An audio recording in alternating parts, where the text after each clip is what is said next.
The old folks can stay at a nursing home. While my husband and I were moving into our newly purchased property, our eldest son's wife suddenly appeared, started bringing in luggage, and said with a gesture as if pushing us away with her hands. I was about to explode with anger, but my husband whispered something to me, and I calmed down. We decided to do as Megan wished and leave. Well then, please enjoy your time. Saying that, we left the house. We hope she learns her lesson. We are not planning to forgive her just because she apologizes. My name is Debbie Brown, and I am 60 years old. I have a husband, Frank, who is 3 years older than me, and a son, Paul. My husband and I were unable to have children for many years. Eventually, we started fertility treatments and were blessed with our long-awaited son. We think we spoiled him a bit too much. We gave him everything he wanted and allowed him to do whatever he wished. At that time, we couldn't help but adore our son. However, perhaps that was not good. As he grew up, he increasingly disliked being told what to do and would quickly give up if he got in a bad mood. Both my husband and I regretted our parenting style. As time went by, we spoke less and less as a family. Paul became absorbed in online gaming from his middle school days, hardly studied, and just managed to progress to a local high school. During high school, he continued to shut himself in his room, immersed in online gaming. When it came time to think about his future, he did not consider advancing his education or employment and graduated from high school. Seeing his situation, I decided to have him work at the real estate company run by my husband. It's a small company with just my husband, myself, and my sister as employees. Although small, we never had trouble managing, and we thought it would be fine to include our son. Initially, he tried to learn his job seriously, but he struggled with customer service and property showings, often resulting in complaints.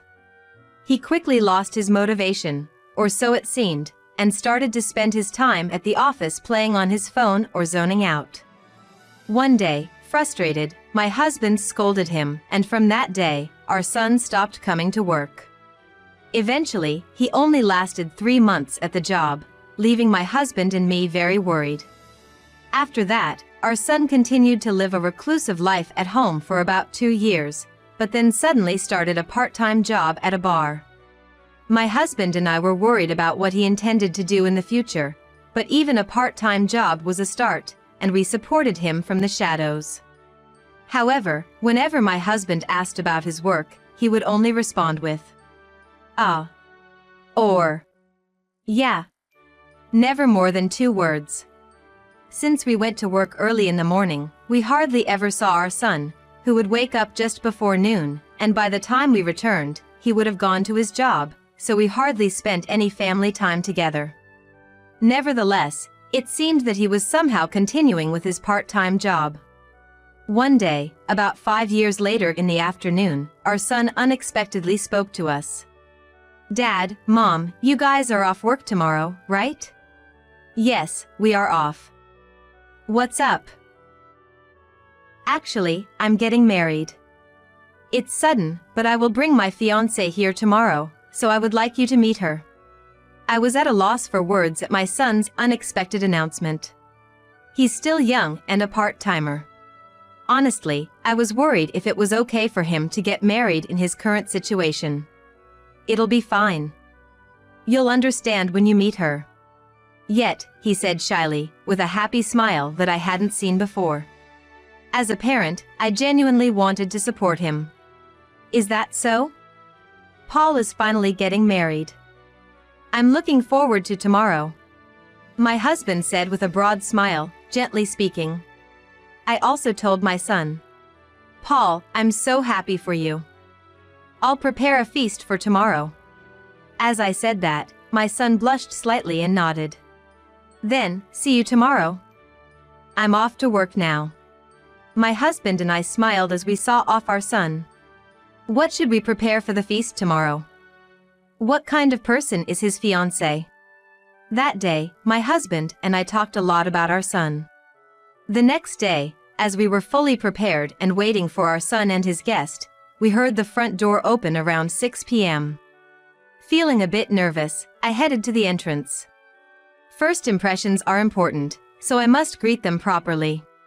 That's what I was thinking, but when I saw the woman who was my son's fiancée, I froze. "Ah, hello.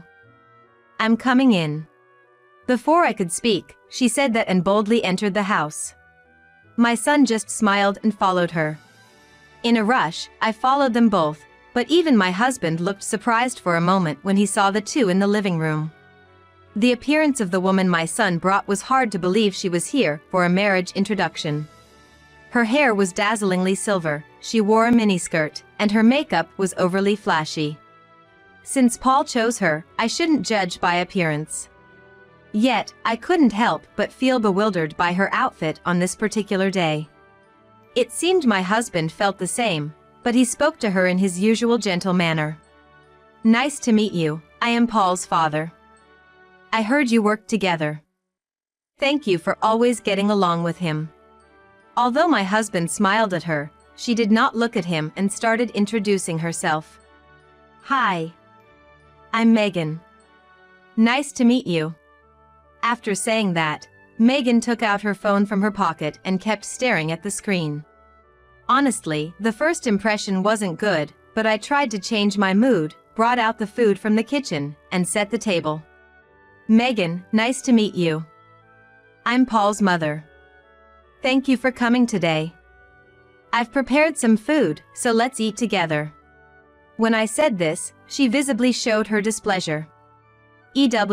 I can't have vegetables." "Paul, I told you before, right? I can't eat those." "Oh, did you say that? Sorry, just eat what you can, okay?" Paul apologized, trying to appease Megan, but her anger did not subside. "Impossible. I can't believe you'd serve something I can't eat. Is this some kind of harassment? I'm leaving." She raised her voice like a small child and, unbelievably, grabbed her things and stormed out of the living room. Paul hurried after her, but my husband and I could only stand there in shock. They did not return for a while. The 4 servings of food we ordered for today remained untouched, and the marriage introduction ended just like that. I honestly expressed my concerns to my husband. "I'm worried. Can Paul really have a successful marriage with her? Maybe we should convince him to think it over." "No, Paul is 25 years old. He'll figure out his choice of a spouse on his own. Parents shouldn't interfere." While I understood that what my husband said was reasonable, I still couldn't shake my anxiety. The next morning, it seemed Paul had not yet returned home. Concerned, I called him and heard his carefree voice over the phone. "Hello, Mom? Sorry for surprising you yesterday. Megan and I talked it over and made up, so don't worry." "I see. Where are you now?" "I'm at Megan's apartment. Also, I meant to say this yesterday, but we're going to submit our marriage registration before having a wedding ceremony." "What?" "We're planning to have another serious talk before registering." "Bye." The call ended abruptly, and I didn't have the courage to call back. I was left confused and alone. Shortly after, I relayed the content of the call to my husband, and he suggested we try trusting the woman our son chose. Surely, my husband must have his concerns too. Yet, he's trying to trust our son. I decided, together with my husband, to trust our son and his decisions. 3 days later, Paul returned home, but there was no talk about the marriage. However, a week later, he suddenly showed up at the company. That day, John, who runs a construction firm nearby, was also at our office. John and I have had a long-standing relationship, and my son, Paul, has known him since he was a child. Actually, John had been asking me to purchase a certain new property, and today, we were completing the contract for it. My husband was not present, but I was handling everything perfectly fine on my own. "Oh, Paul? It's been such a long time, hasn't it?" "John? It's been a while. I heard from your mom that you're getting married, congratulations. If you decide to build a house, make sure to rely on my construction firm. Now, please pass on what we discussed to Frank. John said this and then left the office. Then, my son immediately asked me, "Mom, I overheard a bit just now. Did you buy a new property? What are we going to do with our current house if we move now? And where am I supposed to live? Your father and I discussed it and decided that it might be good to move into a new house. We won't do anything with the current house right away." "All right then. Oh, I'm meeting Megan here today, and then we're going to the office to submit some documents. So, you're finally settling down. Thanks for letting me know. Remember, you're the breadwinner now, so take that responsibility seriously." I was a bit concerned by my son's remark about possibly continuing to live at home even after marriage. I hope that as a couple, they'll work together and strive for the best. I patted my son on the shoulder with these thoughts. As I was about to return to work, I noticed that John had left his belongings on the chair he had been sitting on. "John, you forgot your belongings. I'll bring them to you, so be careful." I told my son this and hurried out to catch John, only to bump into Megan. "Oh, Megan. Paul is inside the office. Take care on your way there. I have to step out for a bit, but we'll celebrate later." "Thank you." Her demeanor was as curt as ever, but I tried not to dwell on it too much. "Oh, right. Megan, could you please leave this envelope on the desk in the office? Sorry to trouble you, and thank you." In my haste, I not only had John's forgotten items but also some work documents, which I handed to her. She took them silently without saying anything. At that moment, without any suspicion, I chased after John. Luckily, I caught up with him quickly, handed over his forgotten items, and we ended up chatting for about an hour. When I returned to the office, my son and Megan were already gone. I decided to report to my husband about that matter. John had mentioned and checked the contents of the envelope Megan was supposed to have left on the desk. Inside the envelope were the documents for the property. Also, there were supposed to be 3 keys to the new house, including the spare keys, but only 2 were present. No matter where I looked, I couldn't find the 3rd key. My husband was out showing a property, and only my sister was there during that time. I asked her if she knew anything about the key, but she said she didn't. How was I going to explain to my husband that we had lost a key right after receiving it? At the same time, I tried calling Megan just to be sure, but couldn't reach her. I also couldn't get through to my son. While I was searching everywhere, my husband returned to the office. I explained the situation to him, and he helped me look. We searched around the desk and all over the office until late, but the key was nowhere to be found. We both felt dejected and reluctantly headed home. "Are you sure there were really 3 keys? Could it be that there were actually only 2? He asked me, puzzled. When I received them, I checked everything, including the documents and keys. There were definitely 3 keys. All right. I'll talk to John about the key. For now, let's just move what we can according to plan." It was after 7 p.m. Together with my husband, I moved only a few items to the new house. We had already completed the arrangements for electricity and water, so it was ready for us to live in. Everything was prepared so we could start living there at any time. Then, although I had locked the front door, I heard a clicking sound. Thinking it suspicious, my husband and I went to the door, and just as we approached, the front door opened right before our eyes. There was Megan and several men and women, acting as if they didn't see us at all, trying to move furniture and other belongings into the house. In the midst of this confusing situation, Megan spoke to me sharply. "Hey, what are you doing in this house? Trespassing. Can't you see it's wrong for strangers to just walk in? Megan, what are you doing here? Where did you get the key?" I asked her as calmly as I could, despite being shocked. "You gave me the key, didn't you? Paul told me you bought this house, didn't he?" People over 60 shouldn't be making such lavish purchases. At that moment, my husband and I understood everything. She must have stolen the key from the envelope I gave her. I didn't give you the key, I asked you to leave it on the desk. Stealing keys is theft, you know. The real trespassers are you and your friends. Ignoring what I said, she wandered around the house at will, causing a racket with her companions. It was impossible to have a proper conversation. Enough already.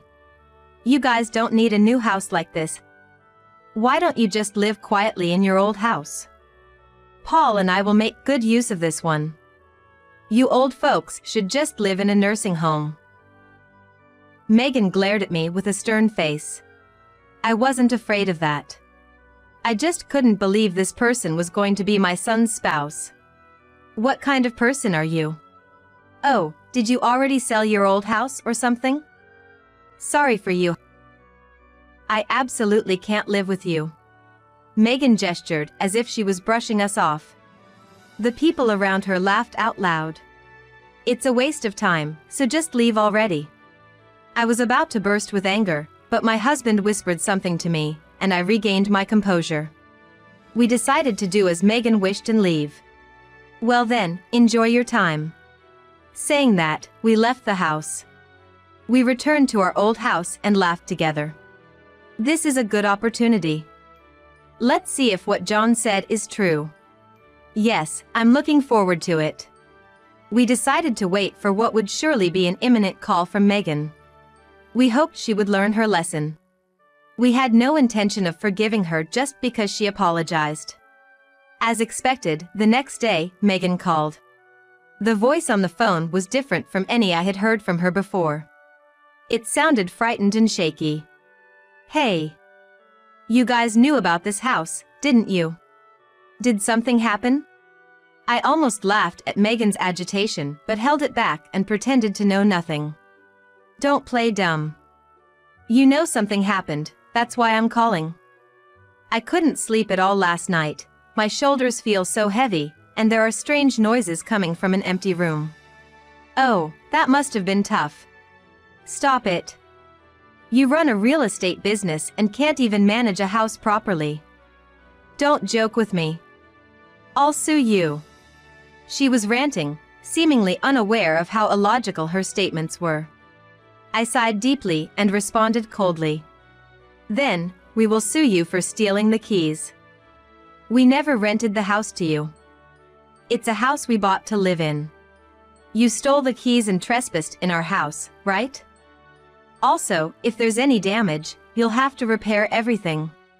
I stated the obvious matter-of-factly. Megan was momentarily flustered but still snapped back. This house belongs to you guys. Your house is Paul's house. And Paul's house is my house too. Indeed, it's our house, but we never said anything about lending it to you, did we? Megan couldn't say anything back, and finally, the phone call ended. Afterward, when my husband and I checked the house, we found the lawn uprooted, and there were damages on the walls and floors, with trash scattered around. We took photos of all these damages and immediately took action. We were ready, and we summoned our son and his wife to the office. Paul seemed to have been misinformed by her about the recent events. Both of you, it seems like you threatened Megan about suing her or making her pay for the repairs. Initially hostile towards us, Paul's demeanor quickly changed as my husband calmly explained what had actually happened. That's not what I heard. So, what did Megan tell you? After glancing at Megan, Paul started talking in a confused manner. After we submitted our marriage registration the other day, Megan told me that you bought the new house for us. That's what I suspected. Recently, Paul had not been coming home at all, and there had been no communication from him. If he had known the truth, he would surely have contacted us for confirmation. I understood he was infatuated with Megan, but I was dismayed that he was being so manipulated. So, how do you plan to take responsibility? My husband asked in a calm voice. His voice was filled with anger, which made even me tremble. It's not like I know. I don't have any reason to take responsibility. In that house, I felt mentally cornered. You should be the ones taking responsibility.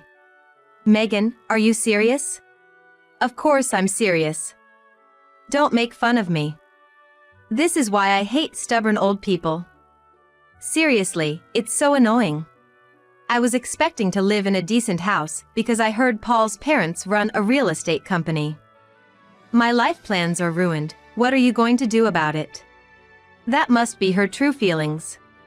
As she tried to lunge at me with bloodshot eyes, my husband stood in front of her and, in a much louder voice than before, declared, "What is an adult doing saying things like that? I won't allow you to hurt my wife any further." I have recorded this entire conversation. We'll let the lawyers handle this from here. Stay away from my wife and me forever.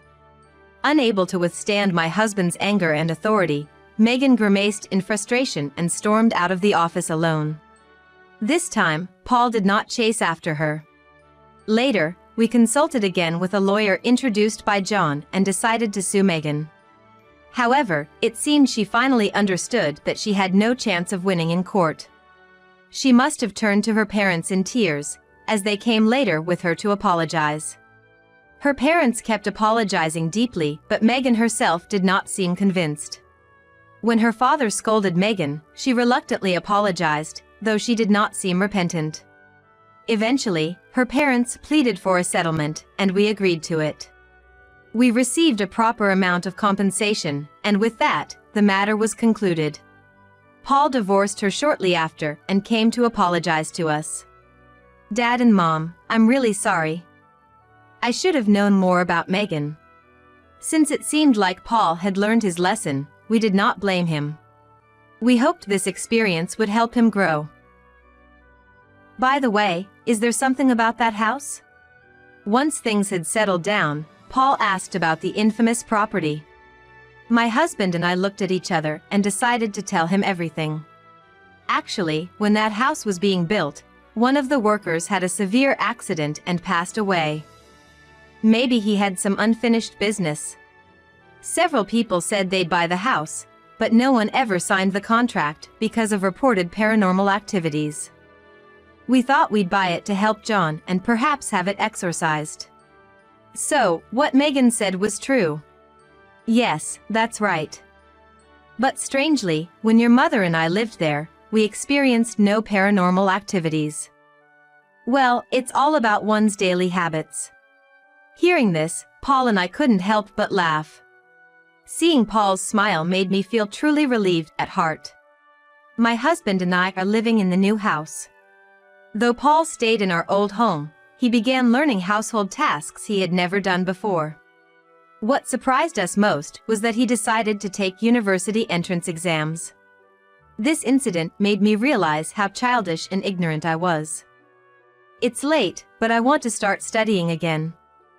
I'll keep working part-time and do my best. If I pass the exams and graduate from university, I want to work at Dad's company again. Of course, we agreed without hesitation. Tears welled up in my husband's eyes as he heard our son's words. A smile naturally spread across my face as I recognized the bond within our family once again.